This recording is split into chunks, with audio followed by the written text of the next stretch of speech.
আমরা সাধারণভাবে project panel থেকে কোনো ফুটেজকে ড্র্যাগ করে ধরে টাইম লাইনে এনে ছেড়ে দিই, তাহলে টাইম লাইনে ভিডিওটা এখানে দেখা যায়, প্লে হয়। যদি আমরা কোনো ফুটেজে ডাবল ক্লিক করি তাহলে কি হয়? প্রজেক্ট প্যানেল থেকে যদি কোনো ফুটেজের উপর আমি ডাবল ক্লিক করি তাহলে দেখেন কম্পোজিশন প্যানেলে সেই ফুটেজটা সম্পূর্ণ প্রিভিউ দেখা যায়। এখন এটাকেই বলে হচ্ছে সোর্স প্যানেল বা ফুটেজ প্যানেল বলে অনেকে।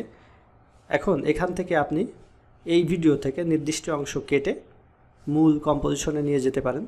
কিভাবে নেবেন? ধরেন 20 সেকেন্ডে আমি টাইম ইন্ডিকেটরটা রাখলাম, উপরে যে টাইম ইন্ডিকেটরটা রয়েছে 20 সেকেন্ডে রাখলাম। তারপর ইন পয়েন্ট সেট করার জন্য এখানে ক্লিক করলাম, এই যে এইখানটাতে 25 সেকেন্ডে আমি টাইম ইন্ডিকেটরটা নিলাম।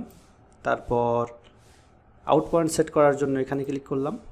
এখন মূল কম্পোজিশনের যে টাইম ইন্ডিকেটরটা আছে এটা যেখানে রেখে ফুটেজ থেকে এইটা ক্লিক করব, ঠিক এই 5 সেকেন্ড ওখানে ইনসার্ট হয়ে যাবে। দেখেন এটার নামই হচ্ছে ওভারলে এডিট। এখানে যদি ক্লিক করি দেখেন ওই 5 সেকেন্ড এখানে চলে আসলো।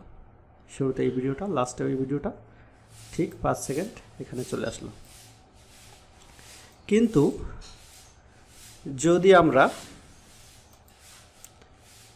এই 5 সেকেন্ড সিলেক্ট করার পর এইটাতে ক্লিক না করে বাম পাশের এই চিহ্নটাতে ক্লিক করি, এটার নাম হচ্ছে রিপল ইনসার্ট এডিট। এখানে যদি ক্লিক করি তাহলে দেখেন কি হয়। এখানে ক্লিক করলাম, তাহলে দেখেন নিচের এই ফুটেজটা খণ্ড হয়ে গেল, কারণ এই পাশেও এই ফুটেজটা, এই যে, তারপর এই পাশেও দেখেন ওই একই ফুটেজ, কিন্তু মাঝখানে এই ফুটেজটা বসে গেছে এবং নিচের ফুটেজটা খণ্ড হয়ে দুই দিকে সরে গেছে। এখন এভাবেই হচ্ছে ফুটেজ প্যানেল বা সোর্স প্যানেল ব্যবহার করতে হয়। এখন আমরা দেখতে চলেছি কিভাবে সোর্স প্যানেল নিয়ে কাজ করতে হয়। অনেকে এটাকে ফুটেজ প্যানেলও বলে। একটা কম্পোজিশন তৈরি করাই আছে, এর ভিতরে আমি একটা ফুটেজ নিয়ে এসে ছেড়ে দিলাম এইভাবে ড্র্যাগ করে। এখান থেকে আমি 6 সেকেন্ড রাখতে চাচ্ছি। টাইম ইন্ডিকেটরটাকে 6 সেকেন্ডে এনে অল্টার এবং থার্ড ব্র্যাকেট শেষ। উপরে আরেকটা ভিডিও, এইটাকেও আমি এর নিচে এনে ছেড়ে দিলাম, এই যে এখানে 6 সেকেন্ডের এখানে। শিফট প্রেস করে যদি কাছাকাছি আনি তাহলে সুন্দরভাবে এখানে 6 সেকেন্ডে আমি ছেড়ে দিতে পারবো। তারপর এখান থেকে এটাকেও আমি 6 সেকেন্ড রাখবো, 12 সেকেন্ড আর এখানে টাইম ইন্ডিকেটরটা রেখে অল্টার এবং থার্ড ব্র্যাকেট শেষ। এই যে এখানে টাইম ইন্ডিকেটরটা রাখা আছে। এই ভিডিওটার থেকেও আমি এরকম 6 সেকেন্ড নিব, হ্যাঁ, বা 5 সেকেন্ড নিব। এইটাকে আমি ড্র্যাগ করে যদি এখানে ছেড়ে দিই, এই যে, কিন্তু এই ভিডিওটাতে তো একই রকম ফুটেজ না, বিভিন্ন অংশে বিভিন্ন রকম ফুটেজ দেখেন। প্রথমে এটা দেখাচ্ছে, তারপরে এটা, তার মানে এটা একটা বড় একটা ভিডিও, আমাদের কম্পোজিশনের চেয়ে অনেক বড় ভিডিওটা, এবং বিভিন্ন অংশে বিভিন্ন রকম ভিডিও আছে, বিভিন্ন ফুটেজ আছে। এখান থেকে আমি বিভিন্ন অংশ কেটে কেটে এনে আমাদের কম্পোজিশনে বসাবো। তাহলে কিভাবে বসাতে পারি? যেখানে যেখানে আমার এই ফুটেজটা শেষ হয়েছে নিচেরটা, সেখানে টাইম ইন্ডিকেটরটা রাখবো, এখানে রাখাই ছিল। এবার এটাকে ধরে এইভাবে ড্র্যাগ করে কোন অংশটা বসাতে পারি সেটা আমি সিলেক্ট করে দিতে পারি। ধরেন আমি চাচ্ছি এই যে লোকটা দাঁড়িয়ে আছে এখান থেকে আমি নিব, তাহলে এইভাবে ড্র্যাগ করে এখানে আমি সেট করতে পারি। তারপর অল্টার থার্ড ব্র্যাকেট শুরু, এখানে ক্লিক করতে পারি এবং যতক্ষণে দাঁড়িয়ে থাকবে ততক্ষণ আমরা ফুটেজটাও রাখবো, এই যে এতটুকু অংশে। আপনি এক ফ্রেম করে সামনে যাওয়ার জন্য এভাবে টেনে সামনে বা পেছনে আসলে তো অনেক অনেক ফ্রেম একসাথে সামনে বা পেছনে চলে যায়। আমরা যদি এক ফ্রেম করে সামনে বা পেছনে যেতে পারি তাহলে কিন্তু অনেক সুবিধা হবে। এই জন্য কিবোর্ড থেকে শর্টকাট পেজ আপ এবং পেজ ডাউন ব্যবহার করতে পারেন। পেজ ডাউন সামনে যাওয়ার জন্য পেজ ডাউন, এই যে একবার ক্লিক করলে সামনে যেতে পারবেন, আর পেজ আপ দিলে পেছনে আসবে। যে যাক, পেজ আপ পেজ ডাউন দিয়ে আমি মোটামুটি বুঝলাম যে এখানে আমার ফুটেজটা শেষ। এখানে আমি কম্পোজিশনটাও শেষ করব কিভাবে, মানে আমার ফুটেজটাও শেষ করব কিভাবে, অল্টার থার্ড ব্র্যাকেট শেষ, এই যে করলাম। তাহলে প্রসেসটা একটু লং, ড্র্যাগ করে আনতে হবে, তারপর চুজ করতে হবে কোথায়, তারপর অল্টার প্রেস করে থার্ড ব্র্যাকেট শুরু এবং শেষ প্রেস করে সেটাকে কেটে কেটে দিতে হবে, একটু ঝামেলা। কিন্তু সোর্স প্যানেলের মাধ্যমে কিন্তু এই কাজটা খুব সহজেই করতে পারেন। আচ্ছা, আমি নিচের ফুটেজটা উপরে নিয়ে রাখি, এই যে যাতে সুন্দর করে সিকোয়েন্স হয়, প্রথমে এটা, তারপরে এটা, তারপরে এটা, এই যে এটা। সোর্স প্যানেল কিভাবে বের করবেন, এই যে ভিডিওটা উপরে আছে, এই ভিডিওটা আমি সোর্স প্যানেলে ওপেন করব। সেজন্য জাস্ট ভিডিওটার উপর ডাবল ক্লিক করবেন, তাহলে কম্পোজিশন প্যানেলে কম্পোজিশনের পাশেই ফুটেজ প্যানেল বা সোর্স প্যানেল নামে এখানে একটা প্যানেল পেয়ে যাবেন। এটাই হচ্ছে সোর্স প্যানেল, এখানে ফুটেজ লেখা থাকে সাধারণত। এখন এখানে যে 4টা অপশন আছে 1 2 3 4, এইগুলোর সাথে আমরা এখন পরিচিত হব এক এক করে। দেখেন এখানে প্লে হেডটা আছে, এই যে 3 সেকেন্ড 4 সেকেন্ড 5 সেকেন্ড, এই সোজা যদি আপনি করেন, মাউসটা ড্র্যাগ করতে থাকেন, তাহলে কিন্তু ভিডিওটা প্লে হবে। স্পেস বার প্রেস করেও কিন্তু ভিডিওটা প্লে করতে পারেন। এখন সোর্স প্যানেলের সুবিধা হচ্ছে একেবারে শুরু থেকে শেষ পর্যন্ত ভিডিও যত দূর আছে তত দূর দেখতে পারবেন আপনি একসাথে এখানে। কিন্তু কম্পোজিশনে নিয়ে আসলে কিন্তু শুরু থেকে শেষ পর্যন্ত দেখতে পাবেন না, কারণ কম্পোজিশনের ডিউরেশন আপনি নির্দিষ্ট করে দিয়েছেন 30 সেকেন্ড বা আশেপাশে কিছু। তখন আপনি 30 সেকেন্ডের ভিতরে আপনি যদি 2 মিনিটের বা 3 মিনিটের একটা ভিডিও আনেন, সম্পূর্ণ তো প্লে করতে পারবেন না একবারে। কিন্তু এই সোর্স প্যানেলে সম্পূর্ণ ভিডিও একবারে প্লে হয়। আর সোর্স প্যানেলের আরেকটা কাজ হচ্ছে ফুটেজের বিভিন্ন অংশ থেকে যদি আপনি কেটে মূল কম্পোজিশনে আনতে চান সেটাও পারেন। যেমন আমি দেখাচ্ছি, ধরেন আমি চাচ্ছি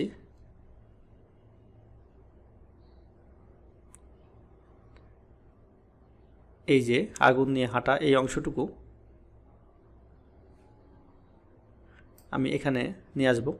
তাহলে এই যে টাইম ইন্ডিকেটর এখানে একটা দেখতে পাচ্ছেন, এই টাইম ইন্ডিকেটরটাকে আগে শুরুতে নিয়ে আসবেন, যেখান থেকে আগুন হাঁটা শুরু হচ্ছে আগুন নিয়ে। এখানে পেজ আপ পেজ ডাউন এখানেও ব্যবহার করতে পারেন। এই যে পেজ ডাউন দিয়ে আমি পেছনে যাচ্ছি, একটা সামনে যাই আর একটা সামনে যাই, এখান থেকে আমি নিব, এখান থেকে নিব আমি। সেজন্য এখানে যে চিহ্নটা আছে এটাকে বলে set in point. Set in point এখানে ক্লিক করব, তাহলে ইন পয়েন্ট আমরা সেট করতে পারবো, মানে এখান থেকে আমরা নিচ্ছি ভিডিও। আর এবার সেট আউট পয়েন্ট সিলেক্ট করতে হবে, সেই জন্য আমি এই ফুটেজটা যত দূর আছে তত দূর গেলাম, এই যে এই পর্যন্ত শেষ। পেজ আপ পেজ ডাউন দিয়ে একটু অ্যাডজাস্ট করে নিতে পারি। এই যে আর কত দূর আছে দেখি, আরও কয়েক ফ্রেম মনে হয় আছে আছে আছে। পেজ ডাউন দিচ্ছি, সামনে যাচ্ছি, না আর নাই, পেজ আপ দিয়ে পেছনে যাই, এই যে এত দূর। তাহলে এই পর্যন্ত আমরা নিব, এখান থেকে এই পর্যন্ত। এখন আমাদের এইটাতে ক্লিক করতে হবে, এটা হচ্ছে সেট আউট পয়েন্ট। ইন পয়েন্টের জন্য এখানে ক্লিক করছিলাম, আউট পয়েন্টের জন্য এখন এখানে ক্লিক করলাম। ইন পয়েন্ট এবং আউট পয়েন্ট সিলেক্ট হয়ে গেল। এখন যেখানে আপনি ভিডিওটা রাখতে চাচ্ছেন সেখানে আপনি টাইম ইন্ডিকেটরটাকে নিয়ে যাবেন মূল